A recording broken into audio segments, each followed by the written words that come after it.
Hey, this is Rick from Bite Size Pickleball. Let's talk more filling. When I left you last, former basketball coach Bobby Knight had just walked in the studio and thrown a few chairs. Apparently, he didn't think I was doing a good job.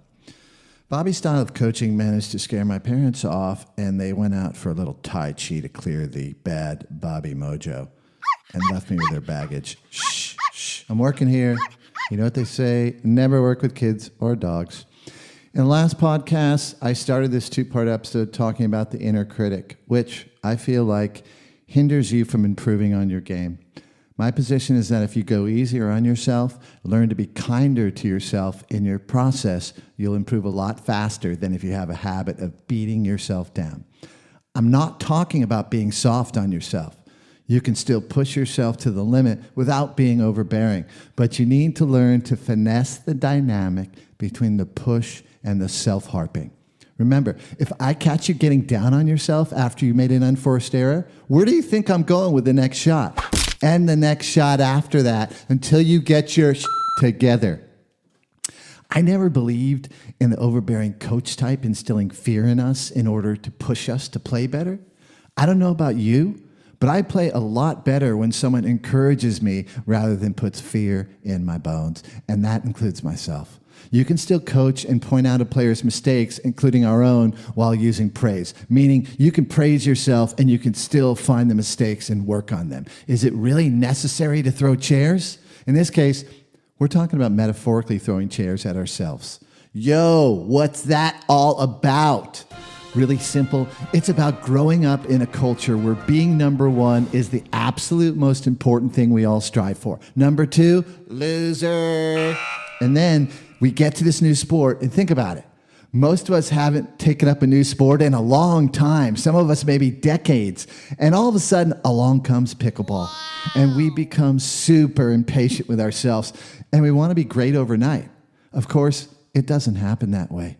We get great when we put in the time.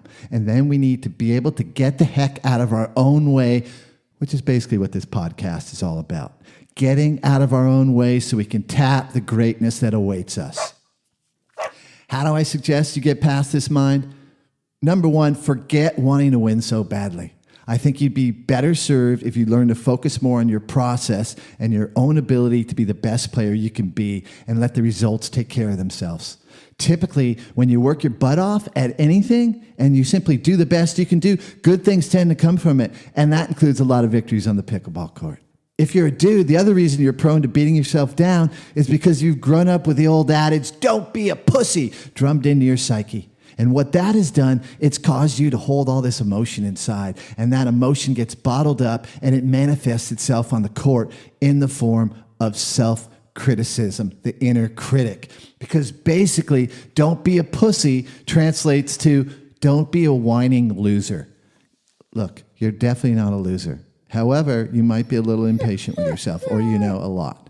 Again, I want to talk culture, because now our culture moves really fast, and there are a lot of choices and a lot of information and a lot of stuff is going on in our lives, and we're being bombarded with outside noise on a 24/7 basis. That outside noise, it bleeds into the inside, and it not only distracts us, for instance, when we're on the pickleball court, but all the choices, the noise, the technological noise, it's ushered in a shorter attention span for all of us. And I know this because I noticed it in myself. I used to be able to read a magazine from cover to cover. Now I just look at the pictures.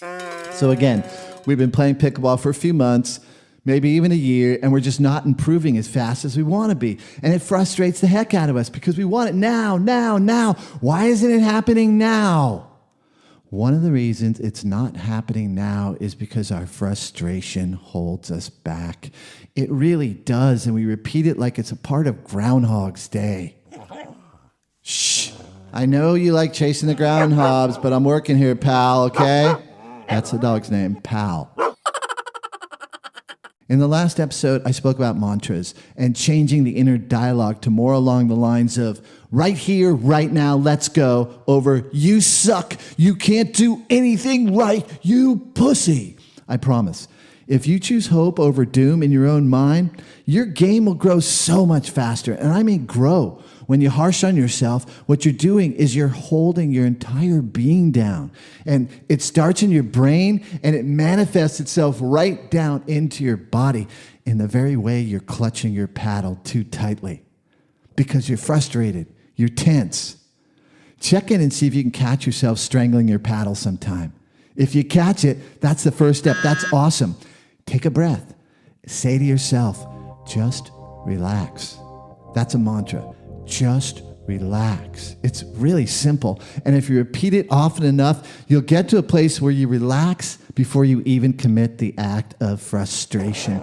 You will. That's what mantras do. Spend some time on them. Repeat them, repeat them, repeat them. And stop referring to yourself in your own name when you mess up. Come on, Rick. You could podcast better than this. Don't be a pussy. What? That is definitely a sign that someone in your past implanted some bad mojo into your brain. Whoa. It could have been a coach, a parent, a sibling, or your own self because you were trying so effing hard to be number one and focusing too much at winning at all costs. And the cost is all this junk, this crap that adds up in our brain and our manifests in our physical body. Hey, don't get me wrong. I love winning. But I have no use for winning at the expense of another unless they're total jerks. In that case, I'd love to kick their ass. I like winning because it's self-satisfying to me and feels super rewarding for how hard I've pushed myself to be great, to max my own potential. That's what I'm saying. Max your own potential. Focus on that. The rest will take care of itself. You want to get great at pickleball? Learn to trust that process. In fact, learn to be that process and you will get out of your own way. And know that the first step at going beyond any kind of negative behavior is recognizing it as it's happening. If you can't catch it then, that's okay, because you can go home and you can play the game back in your mind and you can find that moment where something went wrong and maybe you reacted a little too, let's just say, strongly. Once you put the mind on rewind and you discover something, oh man, I almost broke my paddle on the fence. What's that all about? Take the time to unpack it. Ooh. Then unpack it some more. By the way, that last question was my own. I smashed a paddle once. I went home and I thought, whoa, dude, what's that all about? It was simple. I wasn't getting my way, so I took it out of my paddle. What was my preferred way? I wanted to win, and I wasn't. Yep, big effing baby. Can you catch yourself being an effing baby? Sure. Be bummed out for a few minutes after losing, but then get to work on it. Why did you lose? Ask yourself that. Why did I lose? How did the other players beat me? What can I do to improve so I don't keep repeating the same mistakes? Repeating your self-criticism is the same mistake, and it's such a big, fat waste of time. Time that can be better spent at improving your game. The Buddhists like to call a distracted mind the monkey mind. And I speak from experience when I tell you that my own monkeys spend a lot of time flinging crap around in my brain.